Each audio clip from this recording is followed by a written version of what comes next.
This sees Atlantic Challenge place an emphasis on people rather than flags, be they representatives of nations, cultures, or groups of people.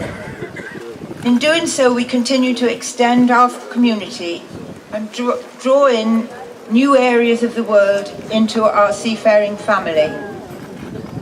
At this point, I would just like to pause and ask you all to offer your thanks to my predecessor, Lee Scarborough.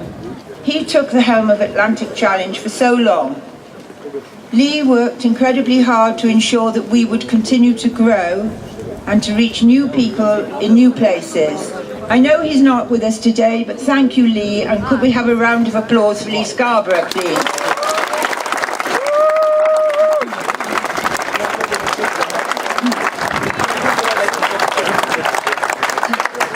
My own Atlantic Challenge began 20 years ago with a visit to the 1996 contest in Bantry Island, where my son Julian, some of you might know him, was on the UK crew on Integrity.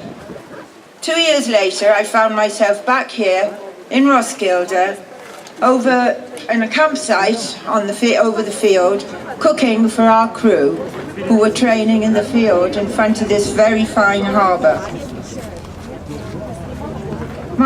So you see, involvement in Atlantic Challenge takes many forms, not just in boats. You can end up cooking the lasagna for the crews. Since then, I've been involved in running Atlantic Challenge in the UK and as international trustee.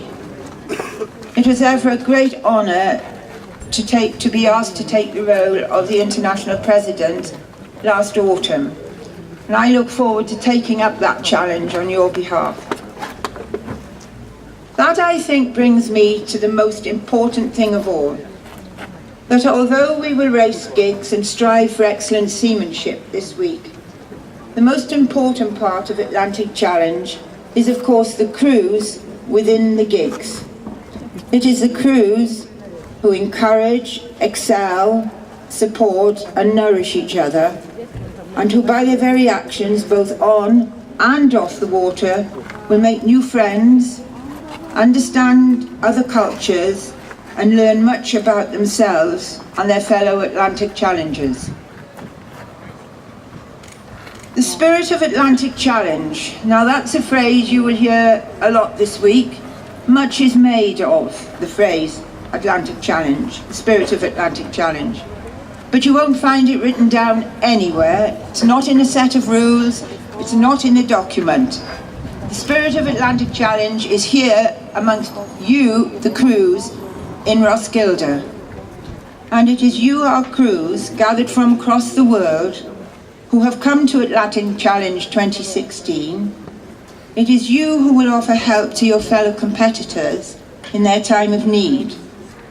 You who will place sportsmanship above winning at all costs.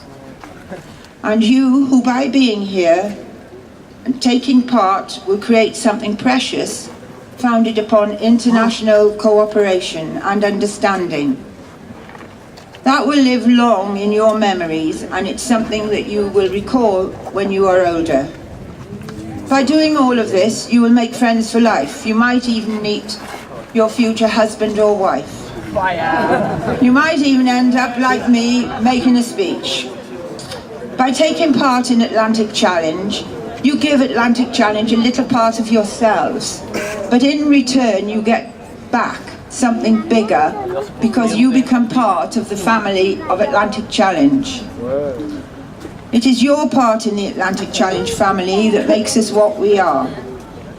You would allow Atlantic Challenge to grow and to foster friendships across boundaries and borders and between different peoples in the world. And in a world where the importance of such friendships is so often overlooked, this is critical for all our futures. Therefore, in the spirit of Atlantic Challenge, I ask you, the crews of 2016, to take up this challenge. Thank you.